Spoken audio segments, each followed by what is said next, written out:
जय हिंद सभी को। आज के टेस्ट का पहला डिस्कशन क्लास हमारा, जैसा कि आप सभी को पता है कि हम लोग टारगेट एसएससी जीडी बैच को पढ़ रहे हैं, जिस पर मैं प्रतिदिन आप लोगों को 50 सवाल दे रहा हूँ रीजनिंग और मैथ्स का। वो टेस्ट का पेपर आप लोगों को सबमिट करना होता है, तो उसी का डिस्कशन का आज पहला क्लास है।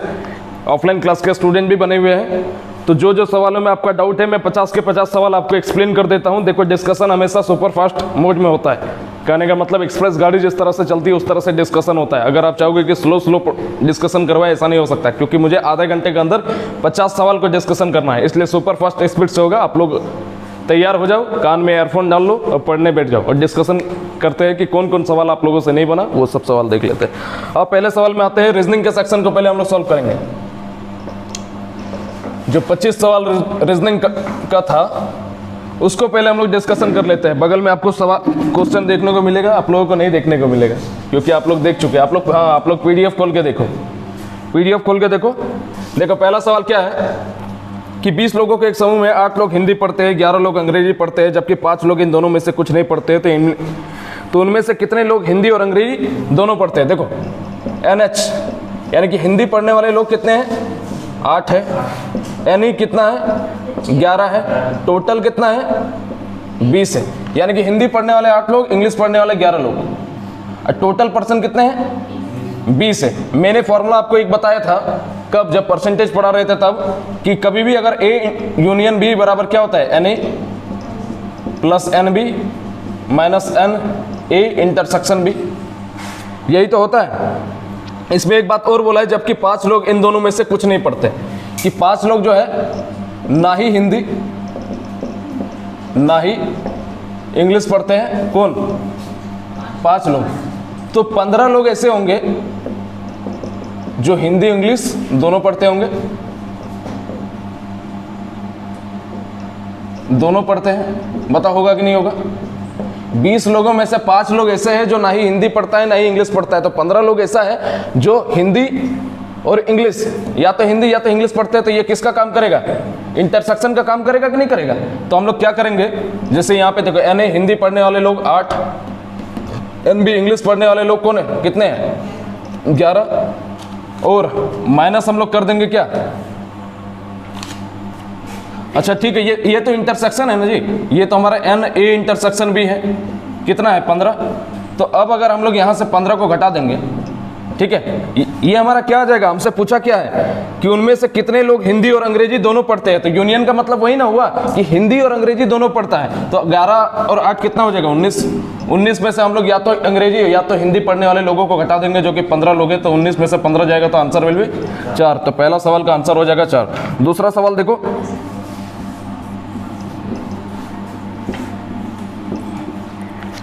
2, 3, 5, 30, 5, 1, -1, -5, 4, 3, -1, क्वेश्चन मार्क। बहुत सवाल आप लोगों से खुद ही बन जाएगा कि क्या रूल लगा है? 3 दूनी 6, 6 बजे 30, 5 एकम 5, 5 को -1 से मल्टीप्लाई किया तो 4 3 12, 12 को जब -1 से मल्टीप्लाई होगा तो माइनस का 12, ये हमारा आंसर हो जाएगा। अगला सवाल कि 50, 65, 82, क्वेश्चन मार्क 122। इस सवाल का आंसर क्या हो जाएगा? देखो क्या है कि 15 जोड़ा है, इसमें क्या किया है? 17 जोड़ा है। 65, 70, 80, 82। अब इसमें तब क्या जोड़ेगा बताओ? 19 जोड़ेगा। अगर इसमें प्लस का 15 है तो प्लस का इधर 17 होगा, फिर प्लस का 19 होगा। वो भी हो सकता है, लेकिन ये भी तो रूल लग रहा है ना। 82 में 19 जोड़ोगे तो कितना हो जाएगा? 101। ये हमारा आंसर हो जाएगा। चौथा नंबर सवाल बोले, छात्रों की एक पंक्ति में गणेश अंतिम 1 से 7वें स्थान पर और दूसरे से 11वें स्थान पर है, तो पंक्ति में छात्रों की कुल संख्या ज्ञात कीजिए। सवाल बना था? नहीं बना था? पागल लड़की। मैंने क्या बताया था कि रैंकिंग में जब दोनों तरफ से क्रमांक दिया हुआ रहे, टोटल पर्सन निकालना है तो दोनों को 2 साइड से जोड़ेंगे और एक को घटा देंगे, बस इतना सा सिंपल सा बात था। गणेश एक तरफ से 7वें नंबर पे है, दूसरे तरफ से ज्ञात किया गया, दूसरे तरफ से 11 ज्ञात किया गया तो 11वें स्थान पे है। टोटल पर्सन निकालना है तो टोटल क्या हो जाएगा? 11 + 7 - 1, तो 18 में से 1 घटाओगे तो 17 टोटल पर्सन हो जाएंगे। 5वां नंबर सवाल, 5 × 6 × 3 = 356 लिख दिया है। 1 इंटू 0 इंटू 5 बराबर कितना लिख दिया 510। तो 5 इंटू 6 इंटू 7 का मान क्या हो जाएगा? देखो क्या किया है कि इसको पहले लिख दिया है, फिर बीच में इसको लिख दिया है, तो हम लोग क्या हो जाएगा 7, पहले वाले को बीच में लिख देंगे, ये हमारा आंसर हो जाएगा। क्या हो जाएगा? Option number D. यहाँ तक पूरा क्लियर है? यहाँ तक किसी को कोई दिक्कत नहीं? आप लोग उतारोगे भी नहीं है, एक बार हम डिस्कशन करवा दिए, ज़्यादा से ज़्यादा आप लोग फोटो क्लिक कर सकते हो, ठीक है? हाँ, यूट्यूब से ले लोगे। हाँ, सबसे बढ़िया तो यही है, हम फटाफट इसको मिटाते हैं, दिमाग काम नहीं करता है कभी कभी। यूट्यूब बढ़िया, आराम से यूट्यूब से ही देख लोगे, जो नहीं समझ में आएगा। अगले सवाल में आते हैं, क्वेश्चन नंबर 6। ESRTARUNAT कोड दे दिया है 1 2 3 4 5 6 7 8 9 और 10। अब बोला है कि निम्नलिखित ये जो वर्ड है इसमें से एक सार्थक शब्द बनाना है, ऐसा वर्ड जो एकदम रियलिटी में एक वर्ड कहलाएगा, एक सार्थक शब्द बना करके उसको हमको रीअरेंजमेंट कर देना है। तो बताओ कि क्या बन रहा है इससे? रेस्टोरेंट बन रहा है। तो रेस्टोरेंट की शुरुआत या तो 6 से हो सकती है या तो 3 से हो सकती है। आर से ही ना शुरू होगा। दिया गया ऑप्शन में से जब आप देखोगे, पहला ऑप्शन क्या है? ऑप्शन तो आपको दिख रहा होगा, ठीक है, कि पहला ऑप्शन है 10 23 51 64 इस तरह करके, मतलब कि कहीं भी आपको ये नहीं दिख रहा है कि 6 से शुरू हो। ऑप्शन कहीं पे 6, तो ये तो हो ही नहीं सकता, यानी कि शुरुआत अगर होगा तो 3 से शुरू होगा। तो 3 से देखो यहाँ पे कितना ऑप्शन दिया हुआ है? एक ही ऑप्शन दिया हुआ है जो 3 से शुरू हो रहा है। तो सीधा और सॉल्व करने की जरूरत ही नहीं है, सीधा बी मारो, यही होता है। अब एक एक करके पूरा रेस्टोरेंट नहीं लिखना है आपको, हो सकता है रेस्टोरेंट का स्पेलिंग भी आपको नहीं आता हो, ठीक है? तो एक ही जब आपको दिखा 3 से शुरू होने वाला, तो वही हमारा आंसर हो जाएगा। 7वां नंबर सवाल बोला, एक वर्ड लिख दिया है डिक्शनरी, ये लिख दिया आपका 5479482361। अब हमसे बोला है कि यार्ड, ठीक है, यार्ड का हमको लिखना है, क्या कहते हैं, नंबर लिखना है। तो यहाँ पर देखोगे वाई के लिए कौन सा वर्ड आया है? नंबर आया है 1, ए के लिए क्या आया है, आर के लिए क्या आया है, और डी के लिए तो 1365, यही हमारा आंसर हो जाएगा। कहाँ पे ऑप्शन है? Option number D. 8वां नंबर सवाल, 8वां नंबर सवाल है कि शिक्षक, स्कूल, नर्स, यहाँ पे क्वेश्चन मार्क। देखो, शिक्षक का काम है स्कूल जाकर के पढ़ाना, तो नर्स का काम क्या है? अस्पताल जाकर के ट्रीटमेंट करना। तो यहाँ पे क्वेश्चन मार्क की जगह क्या हो जाएगा? अस्पताल हो जाएगा, जो कि ऑप्शन नंबर डी है।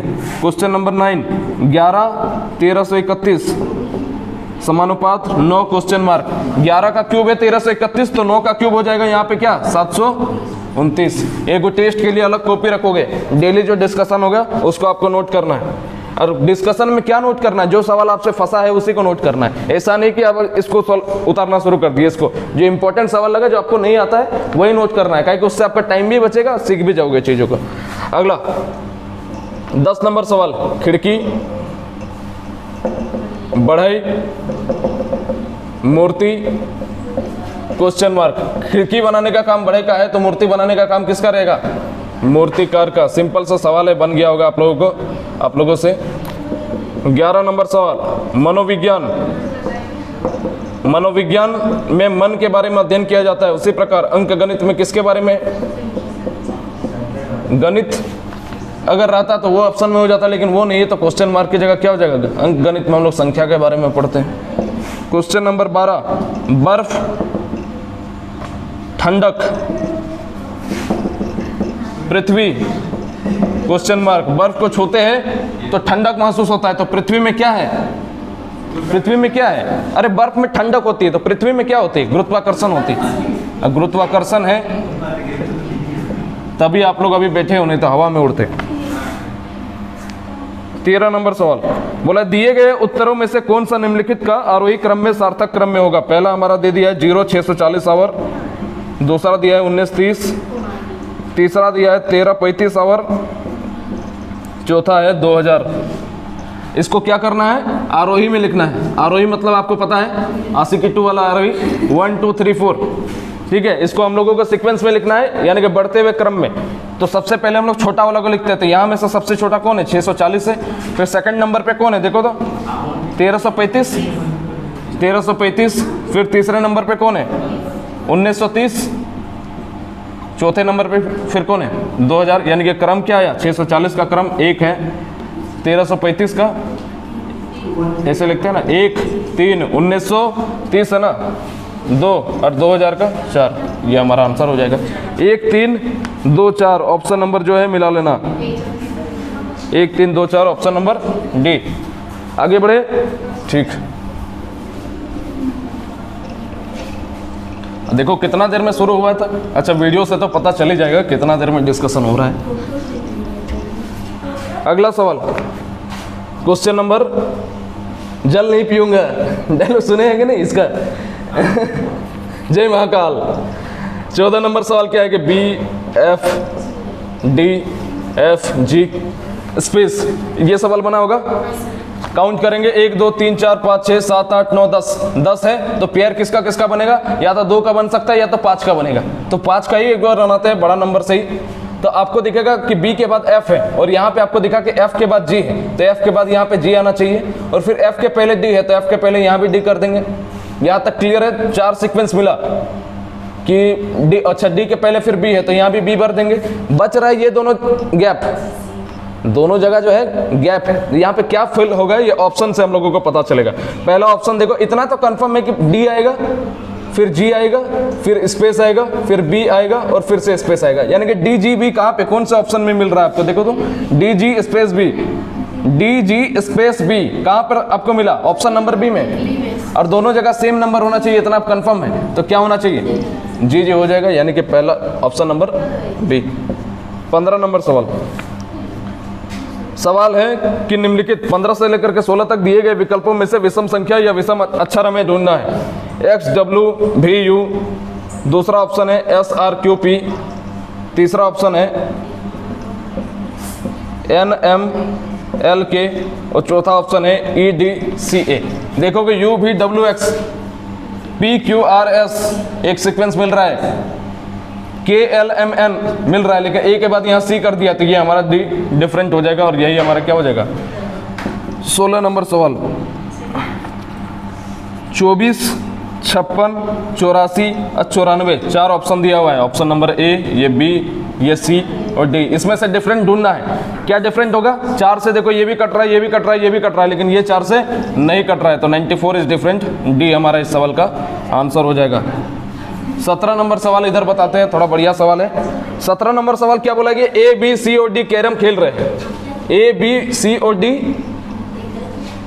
कैरम खेल रहा है, ये सवाल बना है जी? हाँ बना है ना? तो A, B, C, D carrom खेल रहा है और उसमें से बोल दिया है, कहाँ गया? A, C और B, D पार्टनर है। तो पार्टनर जो होता है एक दूसरे के आमने सामने होता है, ठीक है? तो यहाँ पे A हो जाएगा, ये B हो जाएगा, ये C हो जाएगा, ये D हो जाएगा। दोनों आपस में पार्टनर है, ये दोनों आपस में पार्टनर है। फिर आगे बोला है C D के बाई ओर है, C जो है D के बाई ओर है, तो इधर हम लोग बाया कर देते हैं।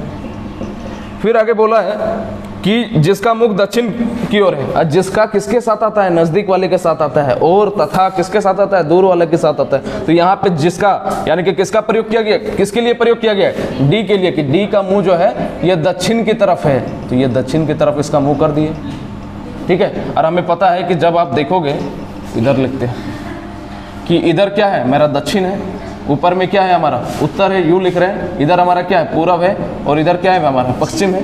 तो यहाँ अगर दक्षिण है तो ऊपर की तरफ क्या हो जाएगा? उत्तर, इधर क्या हो जाएगा? पूरब, और इधर क्या हो जाएगा? पश्चिम। और बोला है कि ए किस डायरेक्शन में देख रहा है, तो ए तो इसी डायरेक्शन में देखेगा ना, किधर? पूरब की तरफ। तो ए दिख रहा है किधर? पूरब की तरफ। ये हमारा आंसर हो जाएगा। 18 नंबर सवाल, एक चित्र दिया हुआ है, यहाँ पे एक ट्रायंगल है, ट्रायंगल रोटेट है, एक स्क्वायर है, और एक चित्र दे दिया है। बोला है कि इसमें से डिफरेंट वाला का पता करिए। चित्र ही तो बनाने में सबसे बड़ा समस्या।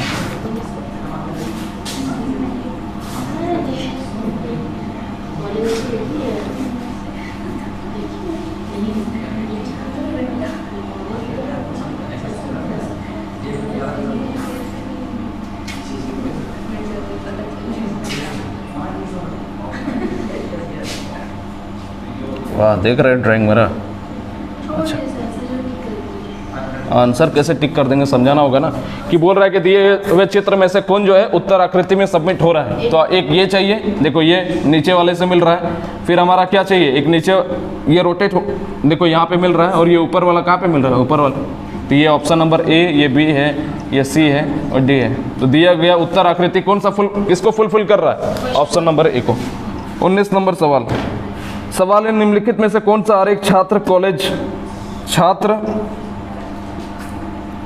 कॉलेज और स्कूल के बीच के संबंध को सर्वाधिक सही दर्शाता है। दिया गया ऑप्शन में से, ऑप्शन नहीं लिखते हैं सवाल में, आप लोगों को दिख जाएगा, ठीक है। तो देखो, एक जो छात्र होता है वो कॉलेज भी जाता है, स्कूल भी जाता है, यानी कि छात्र को हम लोग लिख देंगे बीच में। अब छात्र जो है स्कूल जाता है तो स्कूल का पार्ट भी होता है छात्र, और कॉलेज का पार्ट भी होता है छात्र। तो यही हमारा ऑप्शन सही हो जाएगा, कौन सा, ऑप्शन नंबर बी, ठीक है। यहाँ तक क्लियर है, आगे बढ़ते हैं। अब एक थोड़ा सा अजीब सवाल आ रहा है इसका, ठीक है। कथन निष्कर्ष का एक सवाल जो हमेशा मैंने बताया कि प्रॉब्लम क्रिएट करता है, किसी से भी गलती करवा देता है कि क्या लॉजिक लगा देगा वो। लेकिन लॉजिक के अनुसार देखिए, 2-3 चीजें हम लोग समझते हैं सवाल में। 20 नंबर सवाल क्या कर रहा है कि हास्य यानी कि कॉमिक पुस्तकों में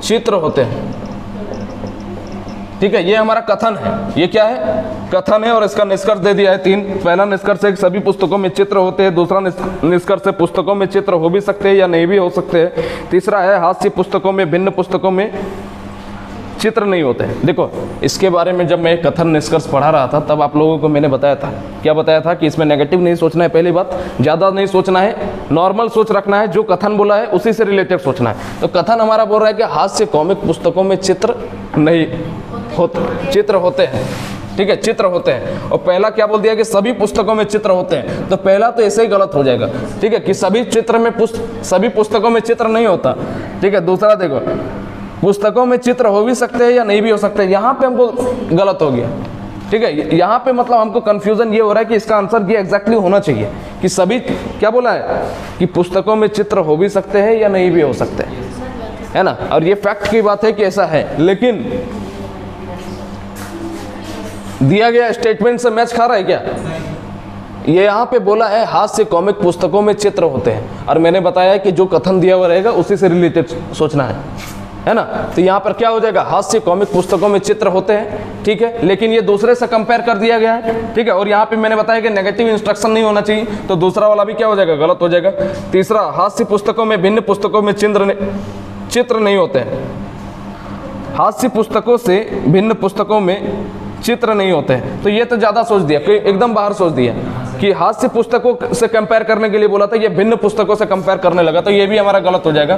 तो ऑप्शन नंबर कौन सा सही होगा, लास्ट में डी ही होगा, कि कोई भी निष्कर्ष अनुसरण नहीं करता है, ठीक है, कोई भी निष्कर्ष अनुसरण नहीं करता है। और यही परेशानी है हमको, ये जो 2 नंबर है ना, ये 2 नंबर वाले पॉइंट में अभी तक हमको डाउट है, 2 नंबर पॉइंट में अभी तक हमको डाउट है, जबकि ऐसा सवाल हम लोग किए थे तब 2 नंबर सवाल को हम लोगों ने सही किया था। और यही होता है एग्जामिनेशन में, कभी हो सकता है कि गलती, एसएससी ये सब अक्सर करता है कि हो सकता है कि गलत सॉल्यूशन प्रोवाइड करवा दे और बाद में उसको नॉर्मलाइजेशन में ठीक कर देता है, ठीक है। तो उसमें कोई घबराने वाली बात नहीं है, आप लोग सही हो, आप लोग सीखे हो ना। चलो 21 नंबर सवाल में आते हैं। बोले निम्नलिखित में से किस उत्तर आकृति द्वारा प्रश्न पूरी होती है।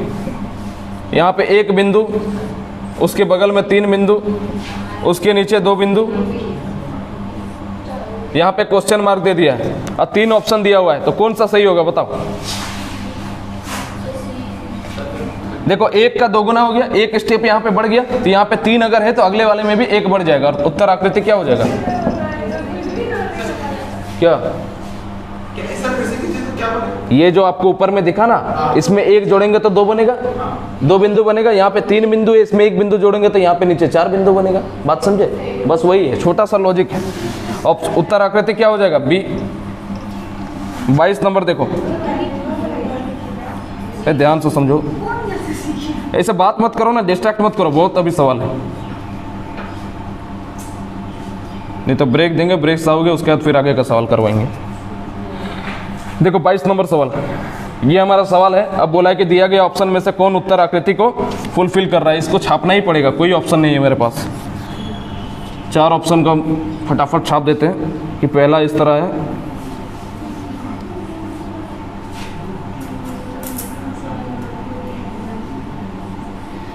पहला ऑप्शन इस तरह से है, ठीक है। पहला ऑप्शन को ही हम, इसका आंसर क्या है पहले देखने दो। नहीं, पहला ऑप्शन नहीं है। देखो जहाँ पे जोन वाला आंसर रहेगा ना वहाँ आके हम रुक जाएंगे, आगे का फिगर नहीं बनाएंगे, बेकार के समय लेगा, ठीक है। आप अच्छे से उसको नोट कर लीजिएगा। देखो बोला है कि दिया गया चित्र निम्नलिखित में से किस उत्तर आकृति में है, तो ये ऑप्शन नंबर ए है, ये बी है। यहीं तक में आंसर मुझे मिल गया, याद है, तो तीसरा चौथा नहीं लिख रहे, ठीक है। समय की बर्बादी नहीं करेंगे तो बी होगा, क्योंकि देखो एक सीधा लकीर है, सीधा लकीर दिखा, यहाँ पर देख रहे हो कि ये रोटेट है और सीधा लकीर भी है, और ऊपर वाला तो फिर ऊपर नीचे तो सेम ही है, तो क्या हो जाएगा, ऑप्शन नंबर बी हो जाएगा। 23 नंबर सवाल कि बोला नीचे दिए गए आकृति में, देखो इस तरह का आकृति है, अगले वाले में क्या है, इस तरह का आकृति है, तीसरे वाले में क्या है, इस तरह का आकृति है, और चौथे वाले में क्या किया है कि ये जो आकृति है इसमें 2 बिंदु दे दिया, ठीक है। तो बोला कि पहला पेपर, ये पूरा पेपर है, अगले वाले में क्या किया, पेपर को ऐसे रोटेट कर दिया है, फिर इसके ऐसे मोड़ करके ऐसे तिरछा कर दिया है, और फिर लास्ट में फाइनली क्या किया, ओवरऑल बीच में 2 छेद कर दिया है। तो अब इसको अगर खोलेगा तो कैसे खोलेगा, पेपर फोल्डिंग हम नहीं पढ़ाए थे तो ध्यान से समझना, इसको खोलेगा तो अब ये नीचे आएगा, कैसे उधर खोलेगा, अच्छा पहले इस साइड खुलेगा ना, चलो ठीक है, तो इस साइड खुलेगा, इसको तब बीच में हमको बनाने दो। यहाँ तक क्लियर है कि अब यहाँ से हम लोग क्या किया कि बीच ऐसे मोड़े, आपको कैसे समझाए। देखो ये पेपर है, नॉर्मल पेपर, बीच से इसको मोड़े एक बार तो ये बना, उसके बाद हम लोग ऐसे मोड़ दिए।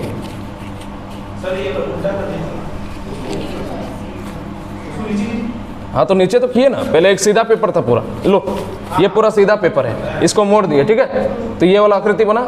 और उसके बाद क्या किया है, इतना मोड़ने के बाद इधर रोटेट किया, इधर ऐसे, ठीक है। और उसके बाद क्या किया है, आधा रोटेट करने के बाद ऐसे रोटेट किया है, और फिर यहाँ पर छेद कर दिया है, ठीक है। अब इधर आएगा तो यहाँ पे अगर 2 बिंदु किया है तो इस साइड भी 2 बिंदु होगा, है ना, और फिर इसको जब ऐसे करके ओपन कर देगा तो नीचे भी 2 बिंदु आ जाएगा। तो सही ऑप्शन क्या हो जाएगा, ऑप्शन नंबर, कहाँ पे दिख रहा है ऐसे आकृति, अच्छा एक थोड़ा सा हम गलत कर दिए कि यहाँ पे सीधा ऐसे बिंदु काटा है, तो यहाँ पर जब आएगा तो ये भी सीधा बिंदु होगा। जब इसको नीचे की तरफ फोल्ड करेंगे, देखो तो उत्तर आकृति हमारा क्या हो जाएगा, समझने की कोशिश करो। यहाँ पर 2 बिंदु है, इसको जब इधर ओपन करेंगे तो यहाँ भी 2 बिंदु होगा, इसको जब नीचे करेंगे तो 2 बिंदु यहाँ, 2 बिंदु यहाँ, तो ऑप्शन नंबर कौन सा हो जाएगा, बी, यही हमारा सही आंसर है। 24 नंबर सवाल, प्रेयर, बोला है कि इसका प्रतिबिंब क्या होगा। अब ये नहीं बोला है कि जल प्रतिबिंब है ना दर्पण प्रतिबिंब है, लेकिन ऑप्शन से, दिया गया ऑप्शन से हम लोग पता कर सकते हैं कि जब आप पहला ऑप्शन देखोगे, अगर जल प्रतिबिंब रहता, देखो जल प्रतिबिंब रहता तो ये इस तरह का फिगर बनता है ना, कि ये जो है उलट जाता है, और दर्पण प्रतिबिंब में क्या होता है, पलट जाता है। ये पी जो है इस डायरेक्शन में आ जाएगा, ऐसे हो जाएगा पी। तो दिया गया ऑप्शन में से आपको दिख रहा है कि पी कैसा हो रहा है, आप देख रहे हो, हाँ देखो एक ऑप्शन नंबर सी दिखा, वहां पर पी इस डायरेक्शन में गया है, उसके बाद हमारा तब आर को इधर आना चाहिए था, ए को इधर, वाई तो वैसा ही रहेगा, ई की बात करें तो इस साइड, और आर फिर इस तरह से। देखो सब कुछ मैच कर रहा है क्या, बिल्कुल मैच कर रहा है, तो ऑप्शन नंबर सी हमारा सही हो जाएगा इस सवाल का। दर्पण प्रतिबिंब था, पूछ देता कि इसमें कौन सा प्रतिबिंब है, तो क्या, सॉरी हाँ दर्पण प्रतिबिंब। 25 नंबर सवाल, यही सवाल आप लोगों से नहीं बनता है बार बार, और ये सवाल अब बनेगा देखो, लेकिन हाँ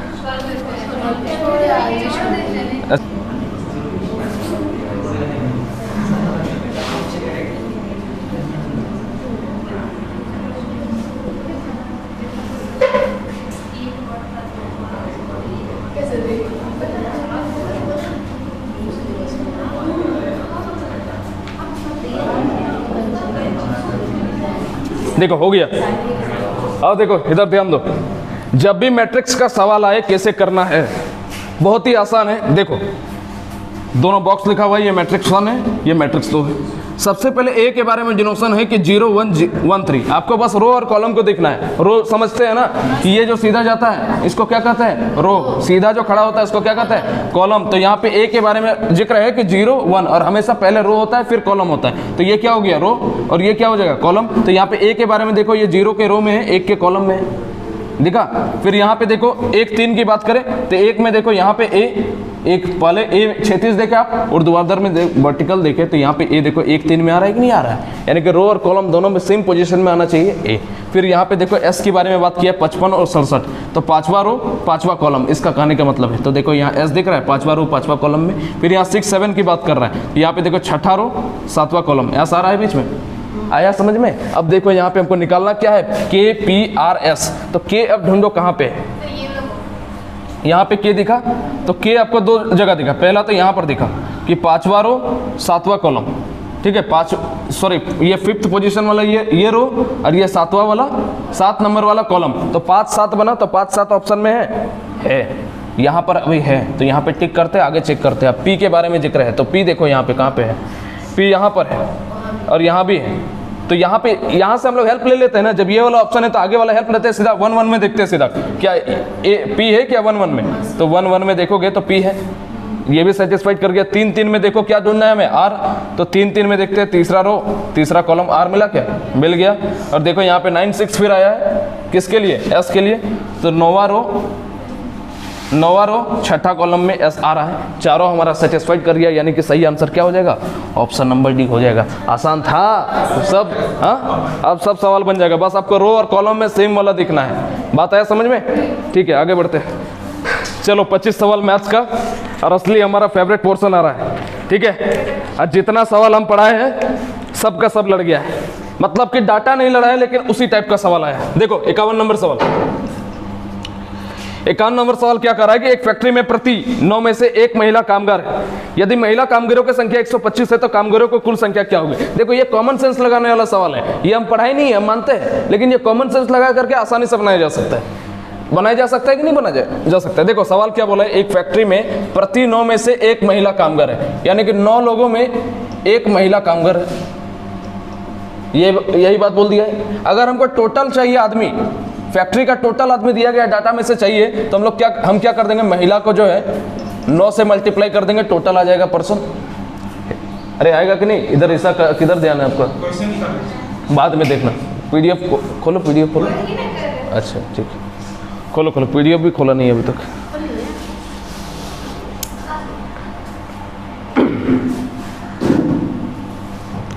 क्वेश्चन नंबर 51 पहले ही सवाल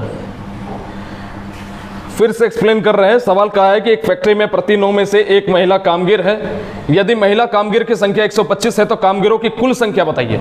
ठीक है, देखो बोला प्रत्येक 9 में से 1 महिला है, पहला वाला डाटा के अनुसार। अगर हमको टोटल पर्सन यहीं पे डाटा में से चाहिए तो क्या करेंगे, जो महिला की संख्या है उसको 9 से मल्टीप्लाई कर देंगे, यानी कि महिला की संख्या यहाँ क्या है 1, इसको 9 से मल्टीप्लाई कर दिया तो टोटल पर्सन हमको मिला।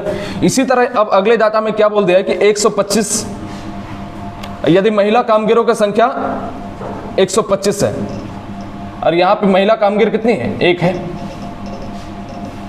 कामगार। अगर 125 महिला कामगार है और हमको टोटल पर्सन अब चाहिए तो अभी भी हम क्या करेंगे कि जो महिला कामगार है उसको 9 से मल्टीप्लाई कर देंगे, सेम यहाँ की तरह, बस 9 से मल्टीप्लाई कर दो। 9 पंजे 45, 45 कैरी 4 हुआ, 9 दूनी 18, 4 22 के 2 कैरी 2, 9 एकम 9 और 2 1125 ही हमारा इस सवाल का आंसर है। 52 नंबर सवाल देखो कि ए बराबर बी का 2/3, हम सीधा शॉर्ट में लिखे क्या, A/B यहाँ पे बनेगा 2/3, 2/3 बनेगा, नहीं तो लिख ही देते हैं, छोड़ो पता नहीं किसी दिक्कत हो जाएगा किसी को, तो 2/3 तो हम यहाँ पे लिख सकते हैं का मतलब यहाँ पे मल्टीप्लाई लिख सकते हैं का जगह, तो यहाँ से A/B बनेगा 2/3, यानी कि A/B बनेगा यहाँ पे क्या 2/3। अगले लाइन में बोल दिया है, कहा गया कि B बराबर C का 4/5, यानी कि B/C यहाँ पे बनेगा 4/5। एक एक स्टेप लिख दे रहे हैं ताकि किसी को दिक्कत ना हो। 3 देखो दोनों जगह कॉमन है, लेकिन यहाँ पे 3 माने यहाँ 4 माने, दोनों को बराबर करना होगा। इसको 4 से मल्टीप्लाई, इसको 3 को मल्टीप्लाई, देखो 4 3 12, 4 3 12, दोनों जगह इक्वल आ रहा है। ये क्या हो जाएगा 8 12, ये 8 15। ओवरऑल क्या बनेगा A/B/C हमसे निकालने के लिए बोला है। A का मान 8, B का मान 12, C का मान 15, और यही हमारा आंसर है। कोई दिक्कत नहीं है। अगले सवाल में, अगला सब कितना जगह ले लीजिए, टेढ़ा लग रहा है, थोड़ा सा रुक जाओ तो, थोड़ा सा अब सही लग रहा है। इतना तो हो गया, ये दोनों तो बन गया होगा, इसको हम मिटा देते हैं, आगे बढ़ते हैं, कि थोड़ा टेढ़ा हो गया था, यहाँ रीजनिंग को हटा करके मैथ्स कर देते हैं। आगे बढ़ते हैं, 51-52 हो गया। 53 नंबर सवाल। सवाल कह रहा है कि प्रथम 10 अभाज्य संख्याओं का औसत बताइए। अभाज्य संख्या यानी कि प्राइम नंबर। प्राइम नंबर किसको कहते हैं? जिसका एक फैक्टर हो, ठीक है, जिसका एक ही फैक्टर हो उसको हम लोग क्या कहेंगे? Prime number. लेकिन एक बात करोगे, एक प्राइम फैक्टर नहीं है, क्योंकि उसका ऑलरेडी एक ही, मतलब सिर्फ उसका एक फैक्टर नहीं, कहने का मतलब दो फैक्टर होना चाहिए, एक फैक्टर नहीं, दो फैक्टर होना चाहिए, ठीक है। लेकिन अभाज्य संख्या के बारे में अक्सर ये कहा जाता है जो खुद से कट जाए उसको अभाज्य संख्या कहते हैं, लेकिन ये गलत है, क्योंकि एक भी तो खुद से कटता है, लेकिन अभाज्य संख्या किस लिए नहीं है? अभाज्य संख्या का सही डेफिनेशन ये है कि उसका कम से कम दो को फैक्टर होना चाहिए, वो खुद, ठीक है, नहीं खुद और खुद से और एक से, 3 से कटेगा और 1 से कटेगा। बात आया समझ में? ठीक है। तो देखो 53 में अगर बात कर देंगे 10 अभाज्य संख्या, शुरुआत का प्रथम 10 अभाज्य संख्या का हमको एवरेज निकालना है। तो पहला कौन हो जाएगा? 2, फिर 3, फिर 5, फिर 7, फिर 11, 13, 17, 19, 23 और 29। 1, 2, 3, 4, 5, 6, 7, 8, 9, 10 बन गया। 9, 3, 12, 12, 9, 21, 21, 7, 28, 28 और 3, 28, 3, 31, 32, 32, 7, 39, 40, 44, 44 और 3, 47, 47 और 2, 49 के 9 कैरी 4, 2, 2, 4, 1, 5, 6, 7, 8, 8, 4, 12, 129 डिवाइड में क्या हो जाएगा? 10। एवरेज बराबर यही, sum of quantity divided by number of quantity, क्या हो जाएगा? 12.9। यही हमारा आंसर है। 54 नंबर सवाल।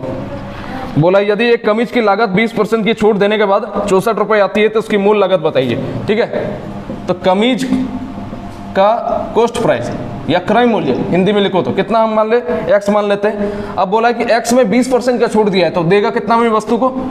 छूट का सवाल है लाभ आने में, तो 20% का छूट दे रहा है तो 80% में प्रोडक्ट देगा, और वही हमारा कितना दे रखा है? 64। और हमसे बोला है कि इसकी मूल लागत मूल्य क्या है? लागत मूल्य या क्रय मूल्य, बात बराबर है, तो एक्स का मान निकालना है। तो एक्स बराबर क्या हो जाएगा? 64 × 100 बराबर 80। 0 0 गया, 8 8 64, कितना आ जाएगा? 80। ये हमारा आंसर है।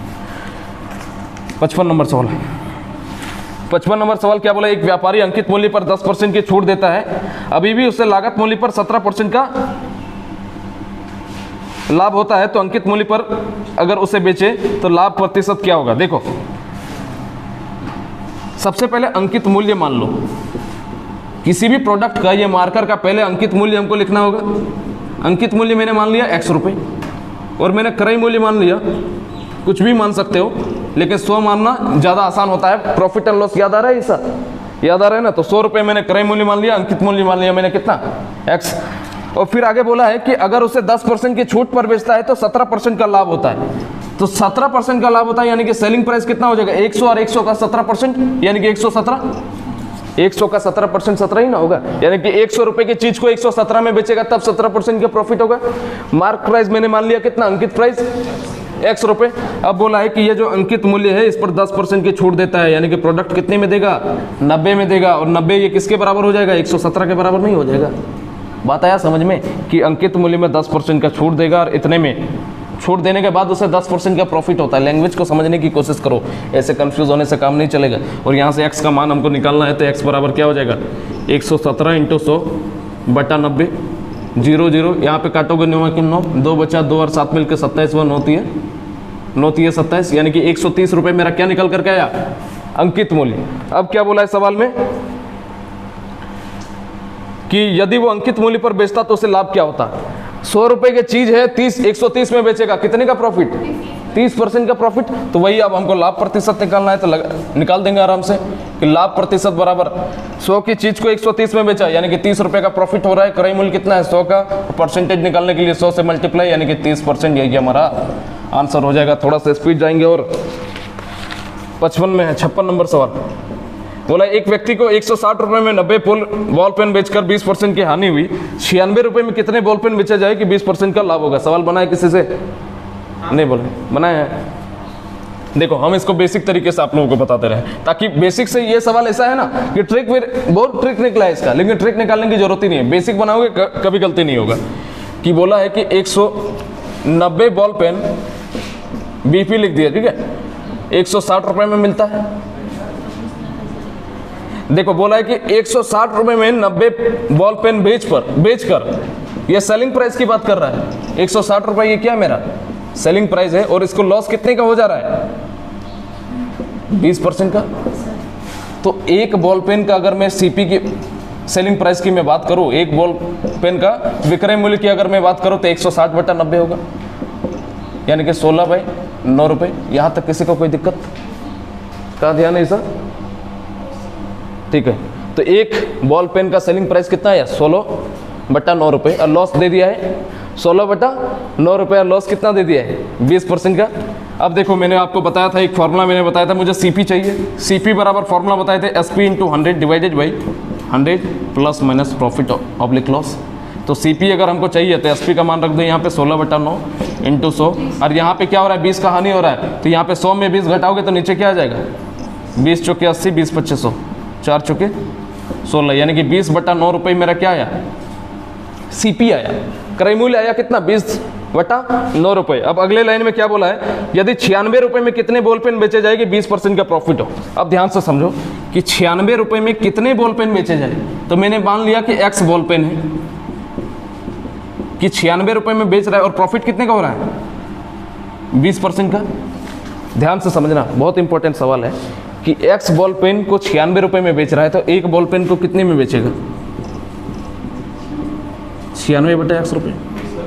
यहाँ तक कोई दिक्कत हमको फाइनली नहीं? हाँ बोलो। 20% का हानि यहाँ तो लिखी दी है, उसके बाद हानि निकालने के बाद हम क्रय मूल्य क्या है? हर जगह समान होता है, भूल गए? एक बॉल पेन 96/X रुपये में बेच रहा है तो उसमें 20% का हानि हो रहा है, 20% का प्रॉफिट हो रहा है। अगले लाइन को देखो, 96 रुपये में कितने बॉल पेन बेचे जाए कि 20% का लाभ हो। यहाँ पर 20% का लाभ हो रहा है, तो कितना बॉल पेन? तो जितना बॉल पेन बेचा जाएगा उसको मैंने X मान लिया। ये बात कहने का मतलब है। अभी आपको फिर से हम एक्सप्लेन कर देंगे। तो एक बॉल पेन का प्राइस कितना निकल कर गया है? 96/X रुपये, और यहाँ पर प्रॉफिट कितने का हो रहा है? 20% का। अगर हमको सेलिंग प्राइस निकालना है तो क्या हो जाएगा? CP इंटू, देखो अगर हम CP ही निकालने की बात करें, CP बराबर क्या होता है? SP × 100 divided by 100। अच्छा लिखे हैं ना ऊपर में, तो CP बराबर क्या है हमारा? 20/9। क्या हो जाएगा? SP × 100। तो SP कितना है मेरा? 96/X। SP × 100 होता है, और नीचे क्या हो जाता है? 100 प्लस माइनस लाभ ऑब्लिक हानि। तो लाभ यहाँ पे होगा, तो 100 में से क्या हो जाएगा? 120 हो जाएगा। यहाँ तक किसी को दिक्कत है तो बताओ। अब देखो यहाँ पे हमें X का मान चाहिए, यही हम लोगों से फाइनली पूछा है कि कहाँ गया कि 96 रुपये में कितने बॉल पेन बेचे जाए। X का मान हमें निकालना है, तो X का मान यहाँ से हम लोग नहीं निकाल सकते हैं। X बराबर क्या हो जाएगा? 96 × 100, और ये 9 भी इसके साथ चला जाएगा। पूरा आ रहा है जी? आ रहा है। और नीचे क्या हो जाएगा? 120 × 20, यही होगा। देखो यहाँ पे 0 कटा, 12 × 5 = 60, 12 × 8 = 96, काटोगे इसको 5 चौके 20, 5 दूने 10, इसको काटोगे 4 दूने 8, 9 दूने 18, 18 दूने 36। X का मान क्या निकल कर क्या आ रहा है? 36, और यही हमारा आंसर होगा। यानी कि नंबर ऑफ पेन्स कितना हो जाएगा?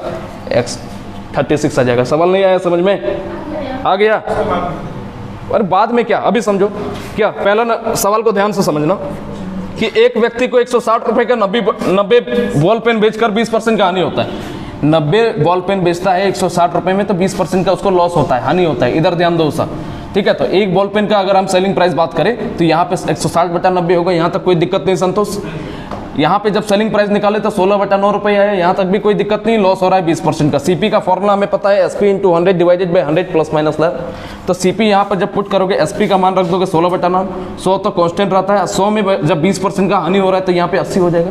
सॉल्व किए तो 20/9 रुपये क्या आया मेरा? क्रय मूल्य आया। यहाँ तक कोई दिक्कत नहीं है। अगले कंडीशन में क्या बोल रहा है कि 96 रुपये में कितना बॉल पेन बेचा जाए, तो मैंने मान लिया कि X बॉल पेन बेचा गया, कि हमें 20% का प्रॉफिट हो, तो 20% का यहाँ पे प्रॉफिट हो रहा है। तो 96 रुपये में अगर X बॉल पेन बेचा जा रहा है तो एक बॉल पेन का कीमत कितना हो जाएगा? विक्रय मूल्य, क्योंकि बेचा जा रहा है, तो एक बॉल पेन का ये मेरा क्या है? सेलिंग प्राइस है 96/X रुपये। अब प्रॉफिट कितने का हो रहा है? 20%। CP तो दोनों जगह सेम रहता है, CP कभी नहीं बदलता है। MP अलग अलग बदल सकता है, SP अलग अलग बदल सकता है, क्रय मूल्य कभी भी नहीं बदलता है। तो क्रय मूल्य बराबर जो फॉर्मूला यहाँ पे बिठा है वही लिख दिए कि अब मेरा सेलिंग प्राइस कितना है? 96/X। 100 तो कांस्टेंट रहता है, 20% का प्रॉफिट हो रहा है, तो 100 में 20 जोड़ोगे तो 120। इसको जब सॉल्व कर दिए तो 36 आ गया मेरा क्या? नंबर ऑफ पेन्स की। 96 रुपये में अगर 36 पेन हम लोग बेचेंगे, बॉल पेन बेचेंगे, तब हमें 20% का प्रॉफिट होगा। बस इतना सा सवाल था, बढ़िया सवाल था, मिटा दे। अरे इतना एक एक चीज बताने के बाद संतोष समझता नहीं, पिट जाएगा ही। आगे बढ़े। थक रहा है क्या जी? थकना मना है। अगला सवाल देखो, 57 नंबर सवाल। बोर्ड पर नजर रखो ना, आपको खुद ब खुद समझ में आएगा। एक विक्रेता 225 रुपए की कलाई घड़ी खरीदता है और उसकी मरम्मत पर 15 रुपए खर्च करता है, ठीक है। यदि उसे 3 खरीदता है कितने में? 225 में, और मरम्मत पर खर्च करता है 15 रुपए। मैंने बताया कि मरम्मत वगैरह में अगर एक्स्ट्रा खर्च होगा तो उसी को हम लोग सीपी के अंदर ही जोड़ देंगे। तो ये टोटल कितना हो जाएगा? 240 रुपए उसको टोटल खर्च हुआ घड़ी को अपने पास पहुंचने में। तो ये उसका एक्चुअल में सीपी हुआ, और उसको बेच कितने में दिया? 300 रुपए में। तो प्रॉफिट 240 रुपए का चीज 300 में बेचेगा तो लाभ ही तो होगा, समझने वाली बात है। तो प्रॉफिट कितने का हुआ? प्रॉफिट परसेंट निकालने के लिए बोला है, तो प्रॉफिट क्या होता है? प्रॉफिट बटा सीपी इंटू 100, 6 चौके 24, इसको काटोगे कितने बार में? 25%। यही हमारा आंसर हो जाएगा। अगला सवाल 58 नंबर सवाल बोला है 2 वर्ष पूर्व 8 सदस्यों के एक परिवार की औसत आयु 18 वर्ष थी। 2 वर्ष पूर्व, ये जो टेस्ट सीरीज कर रहे हैं ना, 500 रुपये महीना लगता है इसके लिए, और अल्टरनेट क्लास होता है जो आपको मिल रहा है एकदम फ्री, ठीक है। तो 2 वर्ष पूर्व 8 सदस्य जो है, इनका एवरेज एज कितना दे रखा है, या नंबर ऑफ पर्सन लिख देते हैं, NOP नंबर ऑफ पर्सन, इसका एवरेज दे रहे हैं, और यहाँ पे सम लिख दे रहे हैं, क्योंकि सबसे ज़्यादा एनर्जी इसी में लगता है। शुरू से लेकर के एक सब चीज़ दिमाग में रिवाइंड हो रहा है, समझे। अब एवरेज देखो इसका कितना है? 18। देखो 2 वर्ष पूर्व एक परिवार है जिसमें 8 सदस्य है, जिसका एवरेज 18 है। सम निकालने के लिए क्या करते हैं? Average into number of person, तो सम निकल जाएगा यहाँ 8 × 64 के 4 कैरी 6, ठीक है। 8 × 64 के 4 कैरी 6, फिर 8 को यहाँ से मल्टीप्लाई करोगे, 8 और 6 कितना हो जाएगा? 14। तो 144 वर्ष आया क्या वर्तमान में पूरे परिवार का उम्र का योग। अब क्या है? 2 वर्ष पूर्व बोला है, तो वर्तमान में हम लोग पहुँच जाएंगे। तो वर्तमान में परिवार का उम्र का योग कितना होगा? 144 तो होगा ही होगा, पहली बात। अब वर्तमान में आए हैं, 2-2 साल तो सबका बढ़ जाएगा, 8-8 सदस्य का, तो 8 दूने टोटल कितना उम्र बढ़ जाएगा? 16 साल। सबका 2-2 साल, 8 मान लो कि कोई 8 पर्सन है, मान लो कि चाचा का दादाजी है, उतना नहीं बोलेंगे, सीधा इतना समझो कि 8 सदस्य है, सबका 2-2 साल करके बढ़ेगा, तो 8 दूने 16 साल ओवरऑल सबका बढ़ जाएगा। तो 144 + 16 अगर जोड़ देंगे तो कितना हो जाएगा? 160 हो जाएगा। यहाँ तक क्लियर है। लेकिन एक बात बोला है कि वर्तमान में लैंग्वेज में ही बोल दिया है कि एक बच्चे के जन्म के बाद परिवार की औसत आयु आज भी उतनी ही है जितना बच्चे की, तो बच्चे की आयु कितनी है? अब बोला है एक कंडीशन और दे दिया है वर्तमान में कि नंबर ऑफ पर्सन अब हो गए 9, क्योंकि एक बच्चा भी आ गया। लेकिन एवरेज एज की बात करें तो ये 18 है। इसका सम निकालना है तो दोनों को मल्टीप्लाई कर दो, 9 दूने 9 8 72 के 2 कैरी 7, 9 एकम 9 और 7 कितना हो जाएगा? 16। 162 साल हो रहा है वर्तमान में पूरे परिवार का आयु। क्यों हो रहा है? क्योंकि एक बच्चा आ गया। बच्चा नहीं रहता तो 160 रहता है, बच्चा आ गया 162 हो गया। बच्चे की उम्र 2 साल, तो बस बच्चे की उम्र 2 साल। अगला सवाल 59 यहीं पे हो जाएगा। बोला 9 पूर्णांकों का औसत 11 है। 9 पूर्णांक है, नंबर हम लिख देते हैं 9, इसका एवरेज दे रखा है कितना? 11, तो टोटल मिल जाएगा 11 9 में कितना? 99। लेकिन बोला है एक भूल कर 23 के जगह 32 लिख दिया है, कि 23 के जगह 32 लिख दिया है। कितना ज़्यादा ऐड कर दिया? 9 ज़्यादा ऐड कर दिया, ठीक है। तो एक्चुअल टोटल की हम बात करें, एक्चुअल टोटल कितना हो जाएगा? जो ये जो सम आया है इसमें से 9 घटा दो, तो 90 जो है ये एक्चुअल में टोटल है। यहाँ तक तो क्लियर है। अब हमें क्या चाहिए? एवरेज चाहिए। नंबर्स कितने हैं? 9 है, नंबर तो उतने ही रहेंगे। अब हमें एवरेज निकालना है, तो एवरेज निकाल दो। सम ऑफ क्वांटिटी कितना है? 90। नंबर ऑफ क्वांटिटी कितना है? 9, काटोगे तो 10। ये हमारा आंसर है। 60 नंबर सवाल। अब मोहब्बत के कलम से लिखा जाएगा। 60 नंबर सवाल। सवाल है 156.25 प्लस 0.0081 माइनस 0.0361।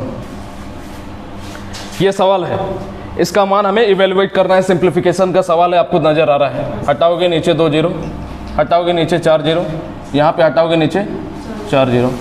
इसका मान आपको याद नहीं है। याद नहीं है तो मैंने निकालना सिखाया है आप लोगों को।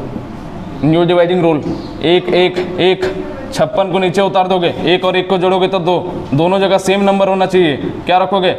22 रख सकते हो, एक एक रखोगे तो छोटा हो जाएगा, 2 2 रख दिया, 22 दूने 44, 6 में से 4 गया तो 2, 5 में से 4 गया तो 1, फिर 25 को नीचे उतार दो, 22 + 2 24, दोनों जगह सेम नंबर आना चाहिए। यूनिट डिजिट देखो 5 दिखा तो क्या रख सकते हैं? 5 रख सकते हैं, 5 5 245 गुना 5 1225 आ जाएगा, यानी कि इसका मान क्या आया? 100।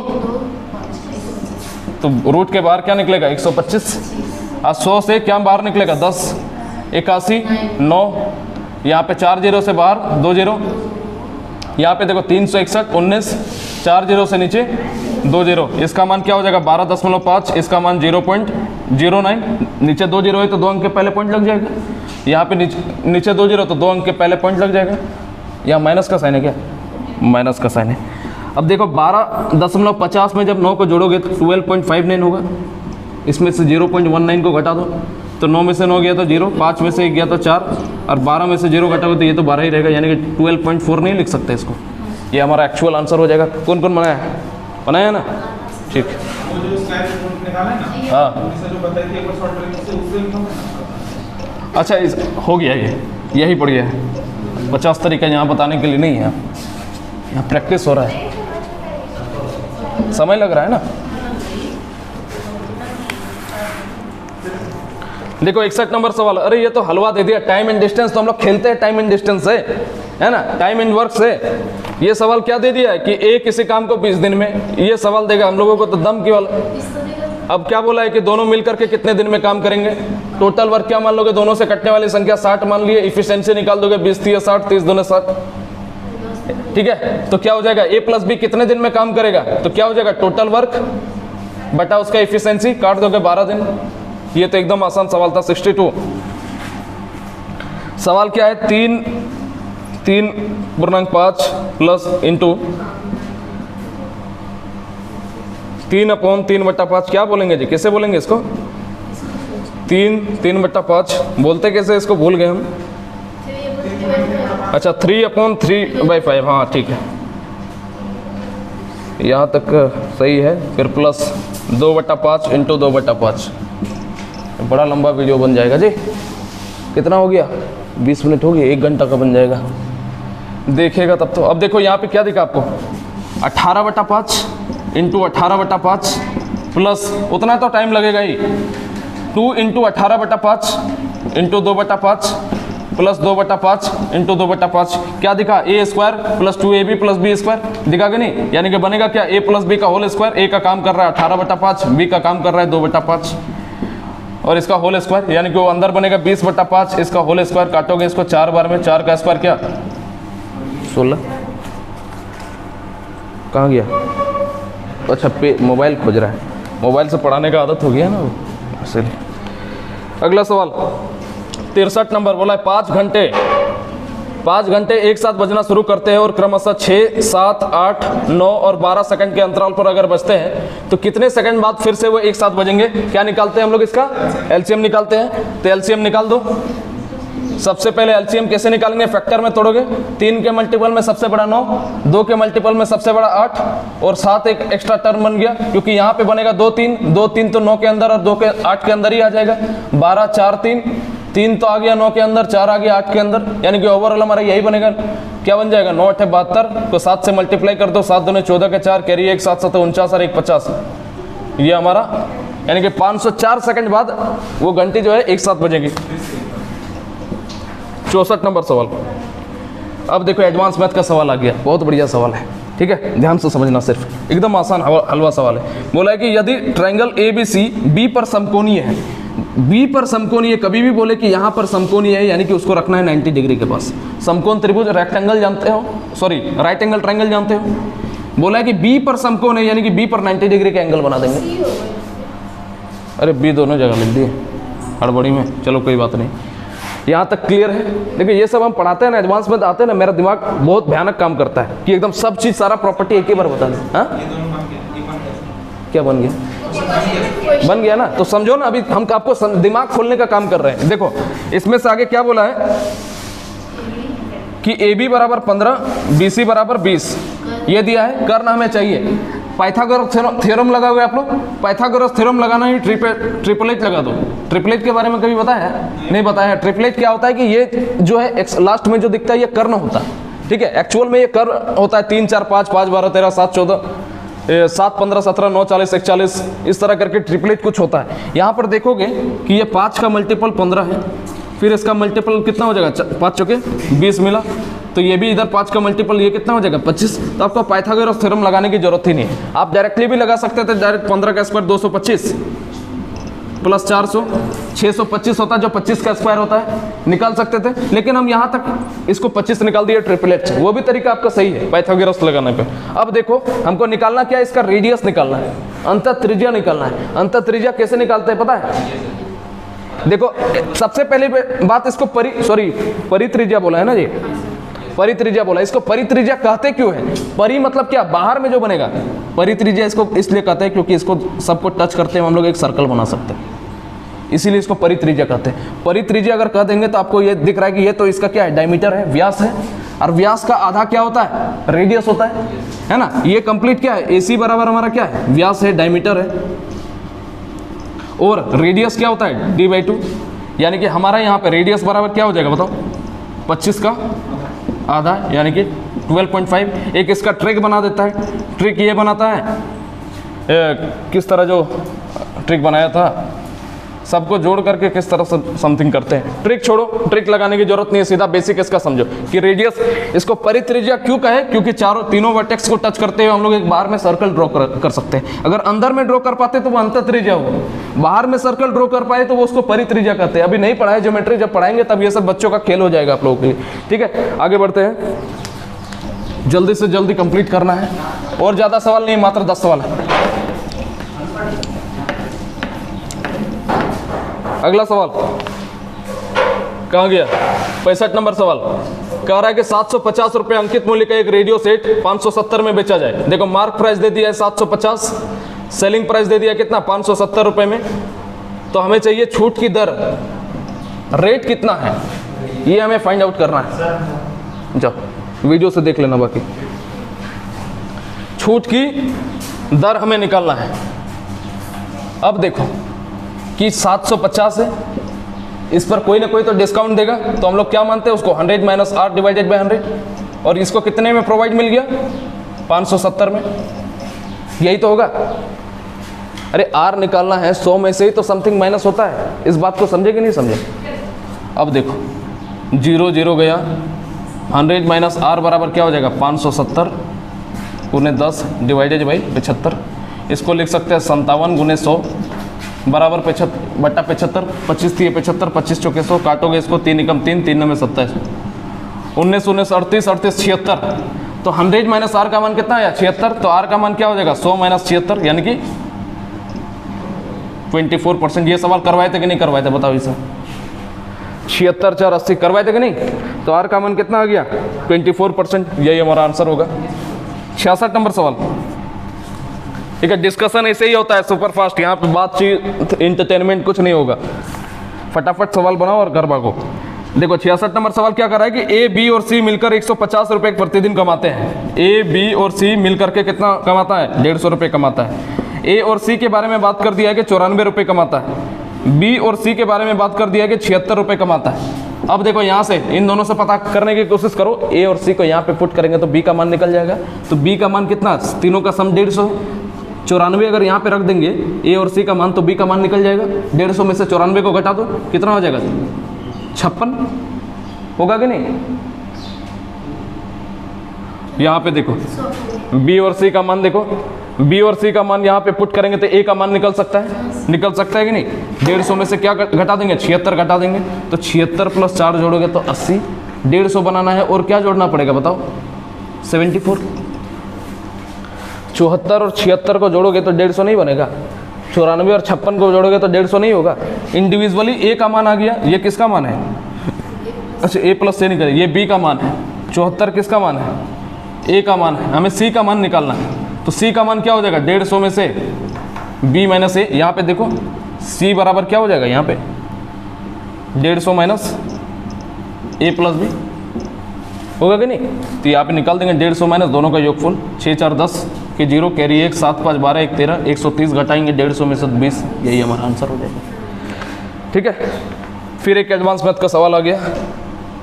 67 नंबर सवाल बोला, एक ठोस गोले को गलाया जाता है। एक गोला है, इसको गला करके हमारा लंब वृत्ताकार शंकु बनाया जाता है। इसको गला करके हम लोग एक शंकु बना देते हैं। देखो, अगर हम एक ये लिए, एक बॉल लिए, समझो एक बॉल लिए है और उसके अंदर हम पानी रखे, ठीक है, और उसको हम जो है एक शंकु का आकार में, क्या होता है जी, बाल्टी ले लो और बाल्टी में वो पानी को हम डाल दिए, तो उसका आयतन जो है, वॉल्यूम है, क्या घट जाएगा या बढ़ जाएगा? वॉल्यूम तो दोनों जगह सेम रहेगा। तो वही मैं समझाना चाहता हूँ कि यहाँ का जो वॉल्यूम है, अगर यहाँ से अगर हमको इसको गला देंगे, पूरा पिघला करके अगर इस चीज़ को बनाएंगे, दोनों जगह वॉल्यूम तो सेम रहेगा। 5 किलो का कोई टीन लोहे का कोई बर्तन है, ठीक है, मान लो कि कोई बर्तन है, मान लो कि गोल गोल बर्तन रहता है ना, चावल बनाने वाला, वो है, उसको हम लोग गला करके अगर हम लोग 5 ही किलो का अगर बाल्टी बना दें तो क्या दिक्कत है? आयतन तो दोनों जगह सेम होना चाहिए। यानी कि कहने का मतलब यही है कि दोनों का वॉल्यूम क्या है, सेम रहेगा। तो गोले का आयतन होता है 4/3 पाई आर क्यूब और शंकु का आयतन होता है 1/3 पाई आर स्क्वायर एच। अब आयतन दोनों जगह बराबर होगा, दोनों का आयतन, तो हम लोग लिख सकते हैं 4/3 पाई आर क्यूब बराबर 1/3 पाई आर स्क्वायर एच। लिख सकते हैं कि नहीं? ये 3 कट जाएगा, पाई कट जाएगा, आर स्क्वायर से आर स्क्वायर कटेगा, सिर्फ आर बचेगा कि नहीं? तो हमारा आर बटा एच क्या निकल के आएगा? ऊपर में 1 नीचे में 4, तो R/H क्या निकल जाएगा? 1:4। ये हमारा आंसर हो जाएगा। ये नहीं निकालने के लिए बोला है, पहले हाइट निकालने के लिए बोला है, फिर रेडियस निकालने के लिए बोला है। ध्यान से पढ़ो।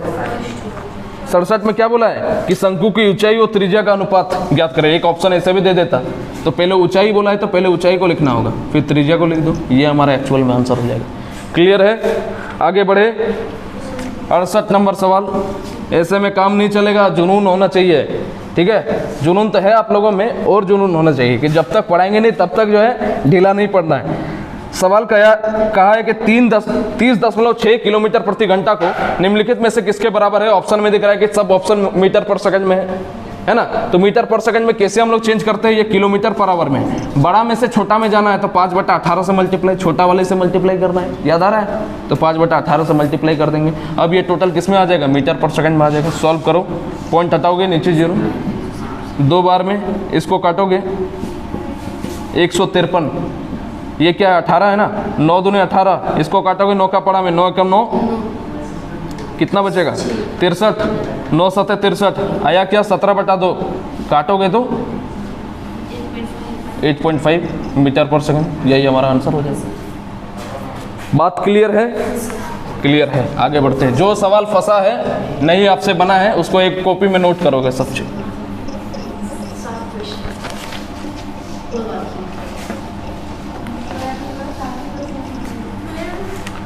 अगला सवाल 69 नंबर सवाल। देखो, टाइम एंड डिस्टेंस में आगे देखो कितना मजा आ रहा है यार, जितना पढ़े हैं सब चीज रिवीजन हो रहा है। और ऐसा बात नहीं है आपको समझ में नहीं आएगा, आपसे भले सवाल ना बने लेकिन समझ में सब आएगा आपको, क्योंकि आप ऑलरेडी उस चीज के पढ़ चुके हैं और रिवीजन नहीं किए। और रिवीजन ना करके कोई लड़का अगर 30 से भी ऊपर नंबर ला रहा है ना, मतलब आप बहुत आगे हो। और रिवीजन करने के बाद 50 में 50 आप डेफिनेटली लाते ही, मैं लिख दूंगा कहीं पे, ठीक है, क्योंकि मैं सवाल का स्टैंडर्ड देख चुका हूँ। मेरा स्टैंडर्ड के हिसाब से कितना % मार्क्स देना चाहोगे आप, इसको बताओ। हम तो 10% नहीं देना चाहेंगे, जितना लेवल तक हम पढ़ाए हैं। अरे जब मान लो कि यही सवाल हम पढ़ाए एडवांस मैथ का, ये जो कोई टाइम एंड स्पीड का सवाल आ गया, ये लेवल का है मेरे? नहीं है। देखो 69 नंबर सवाल क्या कर रहा है कि 200 मीटर लंबी ट्रेन, 200 मीटर लंबी एक ट्रेन है जो स्पीड से जा रही है कितना? 36 किलोमीटर पर आवर। अब बोल रहा है कि चलकर पुल को 55 सेकंड में पार कर देता है, 55 सेकंड में पार कर देता है। ये 200 मीटर लंबा ट्रेन है, एक पुल मान लो ये है, इसको पार कर देता है कितने समय में? पार करने में 55 सेकंड का पार समय लगा। पुल की लंबाई हमने x मान लिया। तो रेल जो डिस्टेंस टोटल तय करेगा अपनी और पुल दोनों की लंबाई दूरी तय करेगा। टाइम एंड डिस्टेंस आपको याद है। तो समय बराबर क्या होता है बता दो? समय बराबर दूरी बटा चाल। तो 200 + x हो जाएगा, ये तो दूरी हो जाएगा। चाल कितना है इसका? 36 किलोमीटर पर आवर। इसको मीटर पर सेकंड में चेंज करना होगा, क्योंकि यहाँ पे सेकंड दिखा, ऊपर में हमने दूरी को मान लिया मीटर में, तो यहाँ पे सेकंड में काटेंगे तब ना मीटर कटेगा और आंसर दोनों तरफ सेकंड कट करके हमारा आंसर आएगा। तो इसको क्या करेंगे? छोटा करने के लिए 5/18 से छोटो करेंगे मल्टीप्लाई, काटेंगे इसको 2 बार में, मल्टीप्लाई 5 दूने 10, यहाँ से मल्टीप्लाई होकर के 550 बन जाएगा, यानी कि 200 प्लस x बराबर 550, x बराबर क्या हो जाएगा 550 माइनस 200 यानी कि 350 मीटर। ये क्या आया पुल की लंबाई, और यही हमारा आंसर है, यही निकालने के लिए बोला है ना।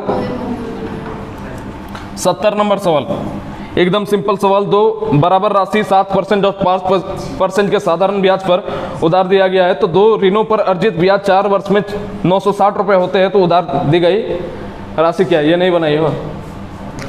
देखो सवाल को समझता ही नहीं है, हम बोले कि गणित से प्रेम करना होगा।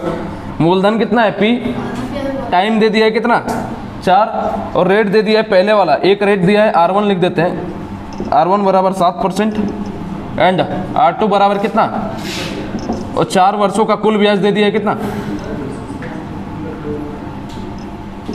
960। अब देखो किससे समझ जाओगे कि P into R into T होता है, अच्छा यहाँ 5% है, ठीक। P इंटू R, R पहला वाला क्या है 7, टाइम कितना है 4 वर्षों का कुल ब्याज है, तो 4 साल टाइम दिया हुआ है, डिवाइडेड बाय 100। दूसरे वाले कंडीशन में P इंटू R कितना है 5, टाइम कितना है यहाँ भी 4, डिवाइडेड बाय 100, और ये टोटल ब्याज मेरा किसके बराबर दिया है 960। P का मान निकालना है यहाँ से। सवाल क्या बोला नहीं समझे, 70 नंबर क्या बोला, दो बराबर राशि, दो बराबर राशि, तो इसीलिए दो मूलधन में नहीं, यहाँ भी P माना है, यहाँ भी P माना है, पहला बात। दूसरा बात क्या बोल दिया है कि साधारण ब्याज पर उधार दिया जाता है और दो ऋणों पर अर्जित 4 वर्षों में 960 रुपए जोड़ता है, देखिए 4 वर्ष में टोटल जो SI है दोनों का मिला करके 960 रुपए है, बस इतना सा बात बोला था, है ना। अब देखो यहाँ पे क्या हो जाएगा 28P और 20P यानी कि 48P, 48P बाई 100, क्योंकि बेस दोनों का समान है तो डायरेक्टली जोड़ सकते हैं, बराबर किसके हो जाएगा 960 के। तो P का मान बस निकालना है 960 गुने 100 बटे 48, 48 दूने 96, यानी कि आएगा क्या 2000 रुपये, और यही हमारा आंसर है। एकदम हलवा सवाल था। तो कहाँ 2000 आया ना, हाँ ठीक। 71 नंबर सवाल क्या बोला, देखो रमन के वेतन में इस वर्ष 5% की वृद्धि हो गई, यदि उसका वर्तमान वेतन 1806 रुपये है तो पिछले वर्ष का वेतन क्या है, ठीक है। तो मैंने लिख देता है हम प्रारंभिक वेतन बराबर P, 5% बढ़ने के बाद वेतन कितना हो जाएगा P प्लस P का 5% होगा कि नहीं, क्योंकि P तो खुद में 100% है, तो P प्लस P का 5% ही होगा बढ़ने के बाद, और ये किसके बराबर है हमारा 1806 की 5% बढ़ने के बाद 1806 है, तो लिख देते हैं। अब देखो P प्लस P का 5/100 बराबर कितना 1806, 100 प्लस 5 105P बराबर क्या हो जाएगा 1806 इंटू 100 होगा कि नहीं। तो P बराबर क्या हो जाएगा 1806 इंटू 100 डिवाइडेड बाई 105, काटोगे इसको 21, इसको 20 बार में 7 3 21, 7 दूने 14, 4 और 0 मिलके 40, 7 पंजे 35, 5 और 6 मिलके 56, 7 8 56, 3 8 24, 3 पंजे 15, 3 छक्के 18, 86 को 20 से मल्टीप्लाई कर दो, 6 दूने 12 का 2 कैरी 2, 8 दूने 16 और 1 17, इस तरह करके कैलकुलेट करना पड़ेगा। ये होता है, इतना स्पीड होना चाहिए, ठीक है। बात आया समझ में। देखो हम जो पढ़े हम इसको पढ़ करके आए क्या, आपके सामने ही हम ये इसको पढ़े और कितना फास्ट कर रहे हैं, पढ़ करके आते तो कितना फास्ट करते। कभी हम इस टेस्ट को दिए जीवन नहीं दिए, आप ही लोग दे रहे थे।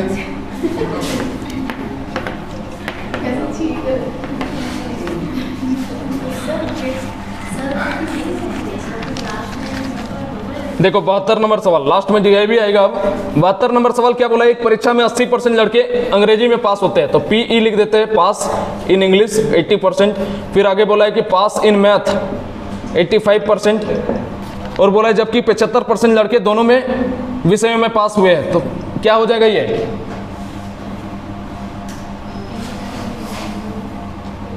45% दोनों विषय में, रुको ना, दोनों में पास, और क्या बोला 75% लड़के दोनों विषय में पास हुए हैं, तो इंटरसेक्शन ही होगा 75%, ठीक है।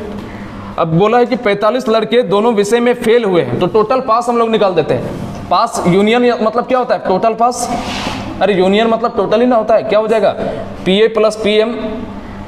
देखो PA यूनियन B बराबर क्या होता है PA plus PB minus PA intersection B, तो यहाँ पर भी तो वही चीज़ होगा। पहले क्या हो जाएगा 80% यानी कि 80 ही लेते हैं, यहाँ 85 हो जाएगा, और माइनस इंटरसेक्शन को घटा दो 75, 165 माइनस 75 90, ये मेरा क्या आ जाएगा, टोटल पास है ये, तो फेल कितना हो जाएगा बताओ, 10, और 10 का मान ही सवाल में कितना दे रखा है, 45, 1 का मान 45/10। निकालने के लिए क्या बोला है, लड़कों की कुल संख्या यानी कि 100 यूनिट, 45/10 इंटू 100 काट दो, 450, ये हमारा आंसर हो गया। ठीक है, अगला सवाल कि 5% प्रतिवर्ष चक्रवर्ती ब्याज पर 800 रुपये कितने वर्ष में 882 रुपये हो जाएगा। देखो रेट दे दिया है 5%, 800 रुपये बोल रहा है कि कितने वर्ष में 882 रुपये हो जाएगा। बताओ कितने वर्ष में होगा, क्योंकि सीआई हमको पता है कि 5% निकालोगे, इसका 1% लास्ट डेट के पहले, लास्ट 2 डेट के पहले पॉइंट लगा दोगे, या तो फिर ऐसे निकालो 10% जिसका लास्ट डेट के पहले पॉइंट लगा दोगे 80, 10% 80 तो 5% कितना, उसका आधा 80 का आधा 40, तो 40 सीआई जो है ब्याज के ऊपर ब्याज लगता है, तो पहले साल 40, दूसरे साल क्या हो जाएगा 40 + 40 का 5%, है ना। तो यहाँ पर कितना हो जाएगा 40 ऊपर में, और 40 + 40 का 5%, इसका 10% 4, 5% कितना 2, तो 40 + 2 42, दोनों को जोड़ोगे तो कितना आ रहा है 82, 800 में 82 जोड़ोगे 882 हो रहा है, यानी कि टाइम हमारा कितना लग जाएगा, 2 ईयर लग जाएगा। ये सब सवाल, ये तो मुँह जवानी होने वाला सवाल है। अब देखो लास्ट का 2 सवाल, 74, ठीक है, थोड़ा सा फिगर बनाने दो, नहीं बनाओगे तो फिर कैसे समझोगे, फिगर पे स्पीड कर देंगे, उसका हवा नहीं लगेगा। हाँ अच्छा, तभी हम बोलते फर्स्ट टाइम कम क्यों हो रहा है। अब देखो ये फिगर, ये जो ब्लैक साइडेड दिख रहा है ये इनकम का है, ये जो ब्लैंक दिख रहा है ये किसका है, व्यय का है। ठीक है, हमें निकालना है, लेकिन ये सब हजार में है। सवाल को पढ़ते हैं, सवाल क्या बोला है कि निम्नलिखित ग्राफ में 5 व्यक्तियों को जनवरी से माह के आय एवं व्यय को दर्शाया गया है। ग्राफ को पढ़िए और उत्तर दीजिए। यानी कि ब्लैक कलर जो है ये हमारा किसका है, इनकम का है। ये जो व्हाइट कलर आपको दिख रहा है ये किसका है, व्यय का है, यानी कि खर्च का है। बोला है कि 5 व्यक्तियों की प्रति माह औसत आय कितनी है, कि 5 व्यक्तियों की प्रति माह औसत आय कितनी है। तो आय वाला तो ये ब्लैक साइडेज वाला दिख रहा है, तो टोटल आय लिख देते हैं पाँचों का। साइडेज वाला देख लो, पहले वाले में क्या है 5, दूसरे वाले ब्लैक साइडेज में क्या है। इसी को क्यों जोड़ रहे हैं, क्योंकि ये ब्लैक वाला ही हमारा इनकम है, ये सब जो है खर्च है। 7.5, तीसरा मेरा क्या है 5.5, चौथा क्या है मेरा 8.75, पांचवा क्या है मेरा 4.25। सबको अब जोड़ दो, लेकिन सब हजार में है, ये 5000 है। 5 लिखने का मतलब 5000, तो कितना हो जाएगा देखो। सबसे पहले इन दोनों को जोड़ो, 8, 7, 15 और 1, 16, ये दोनों मिलकर के 16 हुआ। 16 और 5 21, 21 और 5 26.5, तो 26.5 प्लस 4.25, यहाँ पे 50 कर देते, कोई दिक्कत नहीं होना। 26 4 30, क्या हो जाएगा 30.75। ये हमारा टोटल क्या आया, आया टोटल इनकम आया, लेकिन ये हजार में है, हजार में है। तो हजार बनाने के लिए इसको 3 से मल्टीप्लाई करेंगे। इस पॉइंट को हटाओगे तो नीचे 2 0, 2 0, 2 0 खत्म, क्या आएगा 750। ये मेरा क्या आया, आय का योग आया। लेकिन हमें निकालना क्या है, एवरेज निकालना है। तो एवरेज निकालने के लिए पाँचों का मल्टीप्लाई कर दो, 5 से डिवाइड दे दो। एवरेज यही ना होता है, sum of quantity divided by number of quantity. 5 6 30, 5 एकम 5, 2 और 5 मिलकर 25 हुआ। 5 चौके 20, 5 5 25, तो 6150 हमारा आंसर हो जाएगा। अब अगला क्या बोला है, रेंज। देखो रेंज क्या होता है, अगला बोला व्यक्तियों की आय का रेंज। ये खर्च वाला तो सवाल ही नहीं दिया, खर्च वाला सवाल भी बना सकता था, ठीक है। यही बोलता कि खर्च का औसत बताइए, एक सवाल ये हो सकता था, तब आप इधर वाला जोड़ते, ठीक है। अब देखो रेंज बोला है, रेंज बराबर क्या होता है बताओ, नंबर सिस्टम में पढ़ाए थे, maximum value minus minimum value, याद आया।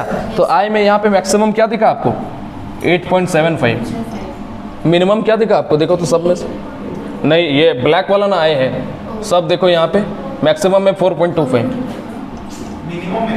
हाँ मिनिमम यही है, ये मैक्सिमम है, ये मिनिमम। तो 75 में से 25 जाएगा तो क्या 50, 8 में से 4 जाएगा, यानी कि 4.5 हमारा रेंज। अब 4500 ही होगा ऑप्शन में। ये तो हजार में है ना, तो हजार में करने के लिए क्या करेंगे, 1000 से मल्टीप्लाई। इस पॉइंट को हटाओगे तो नीचे, या पॉइंट को ही रहने दो, अच्छा रहने दो ना, लो 0 0 कट गया, आ जाएगा क्या 4500। और इसी के साथ 50 के 50 सवाल आज ख़त्म हुआ। वीडियो लंबा बन गया, लेकिन इससे शॉर्ट नहीं बन सकता है। अगर 50 सवाल का अगर हम एक्सप्लेन करेंगे तो आप वीडियो की स्पीड ज़्यादा कर लेना, ठीक है।